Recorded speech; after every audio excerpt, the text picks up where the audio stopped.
You're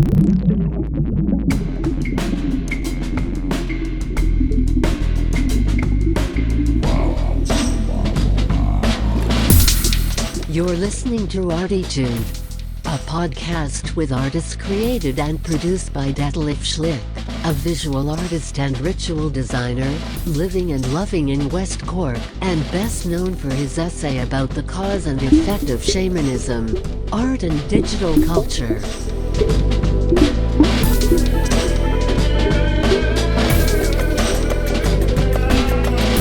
Working in the field of performance, photography, painting, sound, installations, and film, he will dive and discover with us and a weekly creative guest into the unknown and exciting deep ocean of the creative mind. This is Detlef Schlich, and today we dive into the deep and unknown, exciting ocean of the creative mind together with Karlan Jones. I'm so happy to have him here because, first of all, hi Karlan. Hello. Hi. I'm happy to be here. Yeah, we had already, it was great. We had last week already a chat. I mean, he invited me in his podcast, which is the big Starfighter, the last Starfighter podcast, no? Yeah, Starfighter full movie podcast. Yeah, based on the last Starfighter, though. yeah, and it's actually a very nice concept. He invites guests, and either the guests don't know, or they just tell him film which they don't like, you know. And then we speak about the film actually without sound, which was quite interesting as well. And I watched one, and the name was what was Reprisal, no? That's right, the Bruce Willis film. I was actually just editing the YouTube version. Yeah. I'm going to put on my YouTube channel. yeah, do. And did you already put it online? No, it's still not. Oh yeah. I put it the audio version on Spotify and all that stuff. Is it? It's the YouTube version. I do like a week later. Okay, yeah, same like me. So, dear listeners, this podcast as well as a week later than the official podcast version. So, and you can listen as well to Karlan's podcast, and you will find the link, especially to our talk, in this description. So, yes. And that is now I can tell you. So, Karlan, so welcome in the Hall of ArTEEtude. Oh, happy to be here. Thank you for having me. It is actually, it's actually more. It's for everyone who's not in the Hall of Rock and Roll yet, or the Hall of Fame yet. Is at least in the Hall of ArTEEtude, and I'm gonna make actually. I mean, you don't have to buy it. For every episode, a special mug. With inspired with collages, you know, from us both and from the talk and you know. So that's I started that idea a year ago. So almost all of my targets are already now in the Hall of ArTEEtude, which is it's nice. Maybe I'm gonna do sometimes an exhibition, you know, so where I'm gonna put all the mugs, you know, so in a circle and myself as a paralyzed figure or whatever, you know, I don't know. So right. on later stage. So welcome in the Hall of ArTEEtude. Thank you. It Happy is, to be here. Karlan is member of the Isle of West Cork Artists, and I have to say that as well. It's a group which is based in West Cork, but people which are in it are international, and this group becomes more and more lively, and people are really excited about true people, true stories, you know, and are really pleased. Everyone, you know, so if you put the comments into this group as well and tell us if you like it or not. So we are all there in a discourse and things going on. It's nice. You know? Karlan is as well creative in, I think, I don't know actually, so I have to ask him. He's podcaster, first of all, and podcast is as well already, I would say, an art by itself. He's working for the American broadcast, right? Yeah. In the film industry in America.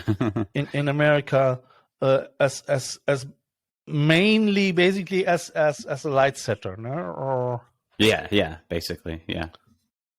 But you're gonna do as well creative things in this direction too, don't you?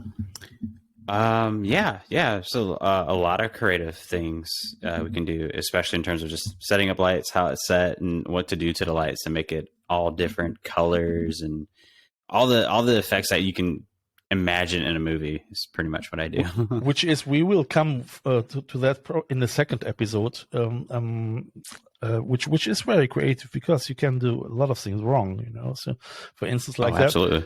For that, what I'm gonna do here with my camera, with my green background, which is already very close, and you might maybe see already a little some green reflection here, but I don't mind, you know. So at least so you don't see the mess. Right. Yeah, great. I would say so. What we're gonna do is we have 3 episodes for the listeners as well. 3 episodes. The first episode we're gonna go through Karlan's childhood, where I mean, I don't know actually, so where he was growing up as well. So it's for me I will learn things. The second episode we're gonna speak about his life. I think it's in Atlanta, and we speak about his work in the broadcast industry and in the third episode, and where I'm really looking forward to as well very much is about how it is to grow up as a millennium child, you know, in the 21st century, you know, which is I think as well, because we have a lot of older listeners too. Might be a nice, interesting experience to know about that. Cool. I would say just let's dive into this things and start with you and your life. So where are you now? I am in Atlanta or Georgia in America. Georgia, and in the middle of the city, or? Yeah, pretty much like where the capital is, which is basically Atlanta. Yeah, it's a breeding ground for all the film. Yeah, is it? Oh yeah. It's one of the main places in the country in terms of like California, New York. Yeah, and yeah.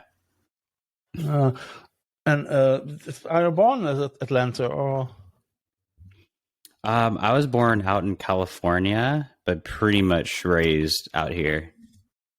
So you were born in California. That's funny. Yeah. Where in California? Maybe. I mean, I'm not completely familiar with the whole California, which is big as well. But I'm getting better, you know. So I already have friends now in Fortuna, in San Francisco, right. in Los Angeles, in the Mojave Desert. Hi, Debbie. I had to just in the last podcast, you know. So I will have in the next podcast. In the next podcast, I will have Cliff Ronan. He's the godfather of punk rock from California, you know. So that's right. Yeah, I think as well close to the Mojave. Yeah. So where were you born in California? I was born in Palo Alto, California. Palo Alto. Yeah, it's a weird name. It is. Is it closer to LA or closer to San Francisco? I would say it's closer to LA, even though that's still like a good distance from it. It's more closer to.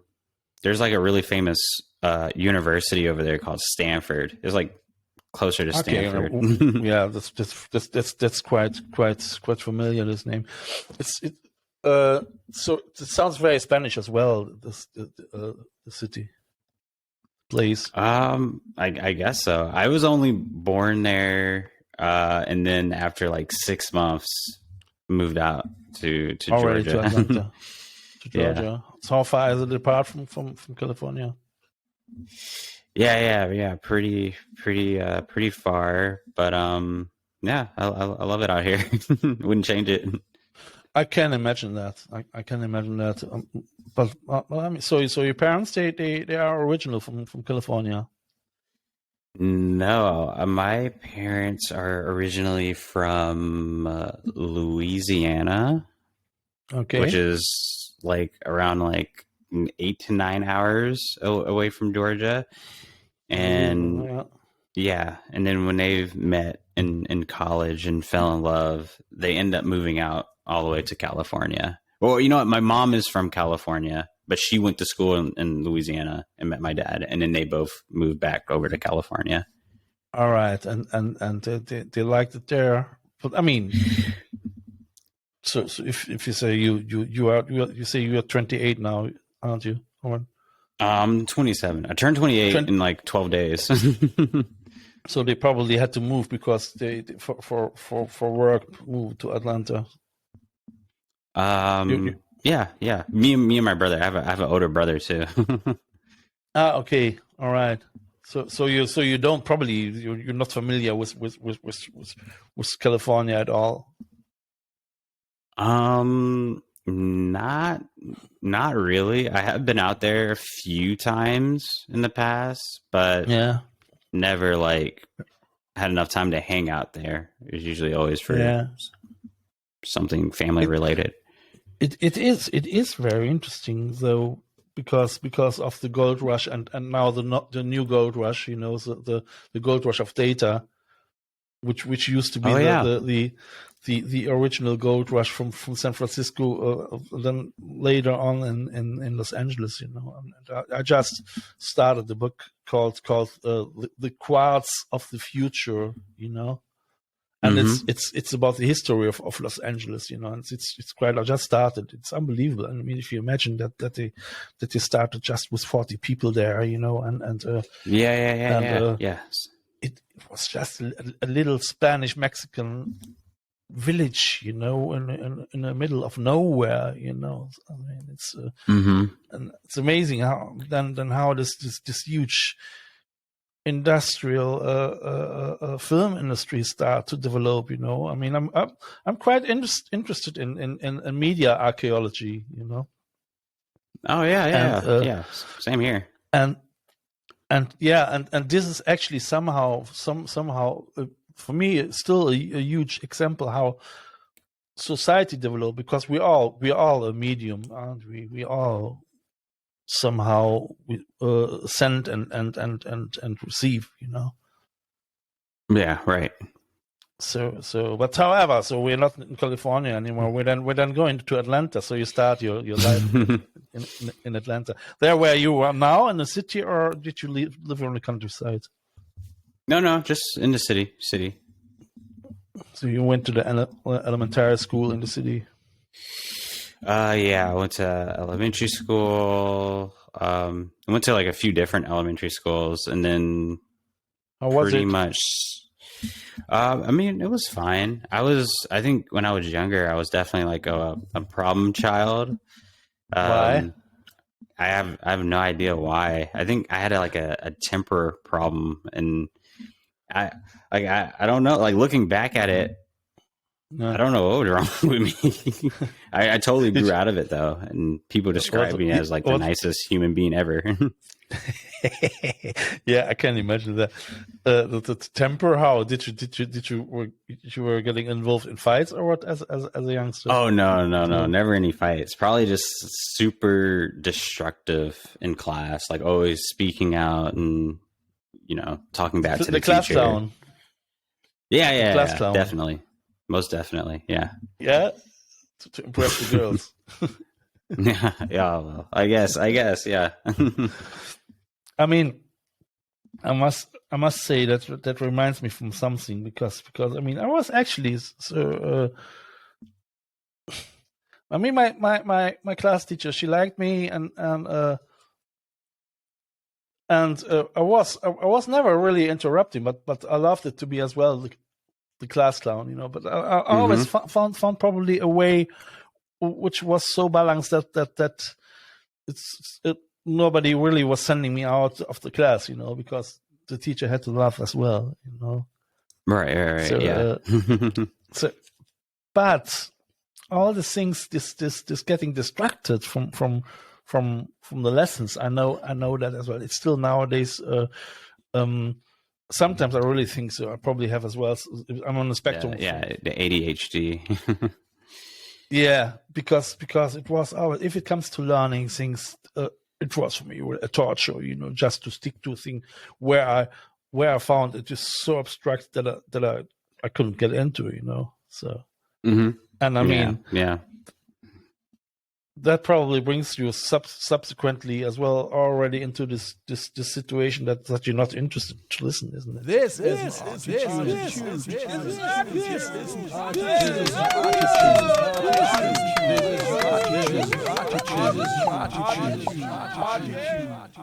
No, yeah. School was well, I mean, school had its ups and downs, but I think you know what? When I was in school, I always hated it and always thought this is the worst thing ever. But now, so many years later, looking back at it, I was like, oh, those weren't that bad of years, really, from elementary school to middle school and high school. Yeah, I didn't research now about Atlanta, but how many people are living in Atlanta, for instance, population?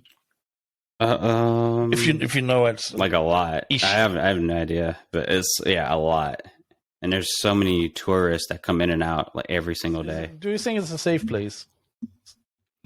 Atlanta. I mean, I think it's as safe as any other capital city of the states here in America. Yeah. I mean, you have your good neighborhoods and then your bad neighborhoods. So yeah, I mean, but for instance, New York used to be, I think, in the 80s, some places quite dangerous, and that changed actually a lot. That the mayor really, it's quite safe, isn't it? I mean, sure, you have the no-go areas where you have it as well in Cologne, but I think this times, I mean, at least I think in New York, I don't know how it is in Atlanta. They changed a little bit. I don't know actually. So I think they are still quite dangerous in Miami if you're gonna get into the wrong areas. I mean, probably definitely far more dangerous than in Cologne. I think Germany is a safe place to a certain extent. I mean, I wouldn't go into every corner there, but I would say you can stay quite safe over there, as in Europe, in Cologne. So that's where I wonder how I could compare Atlanta with that. Yeah, it's I mean, it has its bad areas and its good areas, and I think the more you become used to living around here, and you see certain things, and you move a lot smarter, and maybe not to park your car in certain areas, or not to be out at 2 a.m. Yeah, that's still a no-go somehow. Yeah. Is it? Mm-hmm. Even, I mean, but where on the place where you're living now, or just in very special places? I don't know. It just depends. See, Atlanta is such a unique city because it's very segregated, and there's a place here called Buckhead, its own little kind of city inside of Atlanta. And that area is pretty safe. But then just a few minutes outside of Buckhead, it would be an area that is not so safe, people would say. Yeah. You can still travel there, walk around there during the day, but at night you just have to be cautious. Would you say it's violent? I mean, it can be, but again, any place can be depending. Sure. I'm just wondering, because Cologne, we had in Cologne an area, town area, the old town, and that was occupied in the 80s, 70s, 80s, the clubs from pimps, and they still had guns, and the place was, I would say, still far more dangerous than nowadays. So this, I mean, I would say it was somehow. It was more really that they didn't have a problem with using the gun as well, or at least threatening, Right. And you will find that probably now, but not very often anymore, So that's where I wonder if if I think about America, I mean, America is huge for this 50 states. Is it 50 states? It's 50, 52, depending on like what certain Oh, places you count. yeah. I mean, I'm just working on an essay from an economist called Umar Hakway. And he writes every day an essay about America. So one of the last one was how will America finish collapsing? You know. So he's really a very very very much a disaster author. I would say left economist. You know. So it's somehow an equivalent to an English critical theorist called Mark Fisher. He wrote a book, Capitalist Realism. So it's actually, he states it is easier to imagine the end of the world than the end of capitalism, you know? Right. Yeah. So I just was working on I just finished it actually on Sunday, especially in times like now. It was very, very difficult for me because a friend of mine, he's the guitar player of one of the famous anarchist bands from the 80s, Tonsteine Scherben. And he had a project called Schlag, and they wrote a song called America is Dying and the World Will Pay the Price for It. And this song is inspired by this economist, you know. So he asked me, Detlef, so can you imagine to edit a video with it, you know? So I was already working 3 or 4 months about that, you know. So I did it. It was, like I say, especially in times like now, it was for me because this war scenario in the Ukraine. It was for me quite difficult to finish it, but I finished it, and I hope we will launch it probably as well in between our 3 episodes. You know, okay, I'm not nice. Sure, and I will gonna do a live stream, but I'll let you know about that. So it's probably so we have the 1 or 2 episodes, and maybe it's already next week. I don't know. So first of all, we have to find the location in Berlin. So we have a stream from Berlin and between Berlin and Ireland. Oh, cool! Yeah.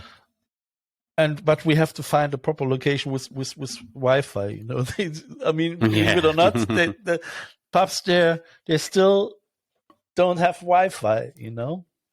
Wow. So I mean, I don't know how it is in your place. We have here already in every little village 5G. I don't know what the situation is in Atlanta. Oh yeah, we got Wi-Fi everywhere. It's such a technology-driven city. I mean, it must be when you say that's the capital of media. Yeah, somehow. Absolutely. Yeah. Okay, but just we're already at 24 minutes, which is mad. So you still didn't tell me about then your school life and my school life and your inspirations and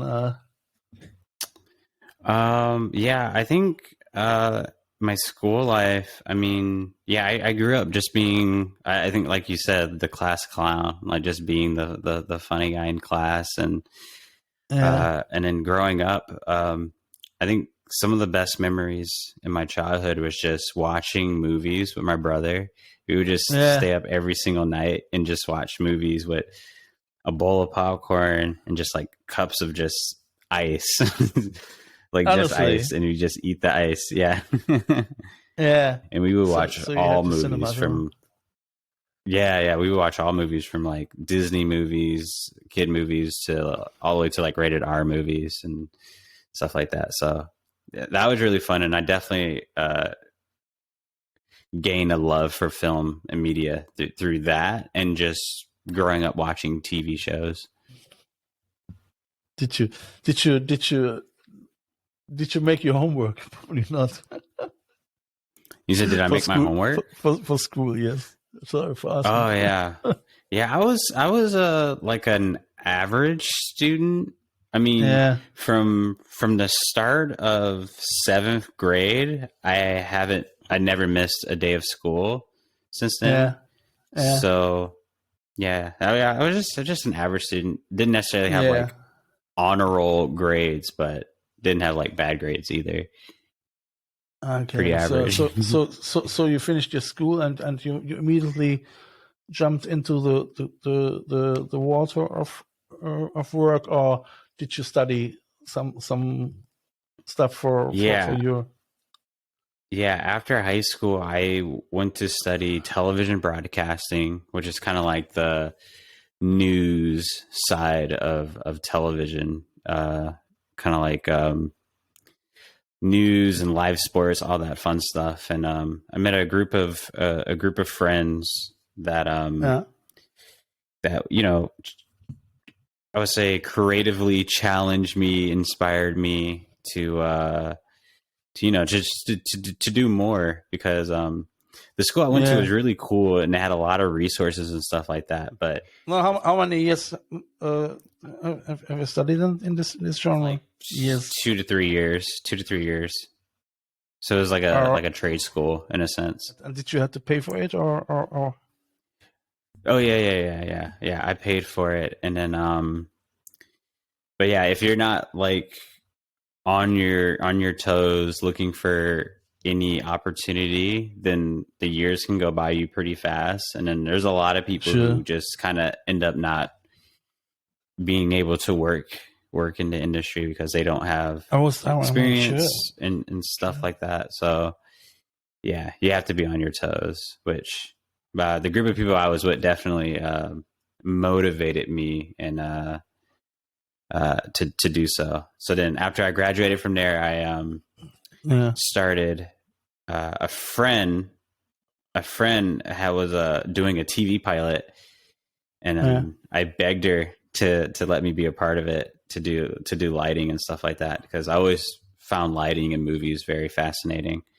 And so she let me be a part of that. And then when I was on that TV pilot, I met another group of individuals who owned a warehouse of lighting and film equipment.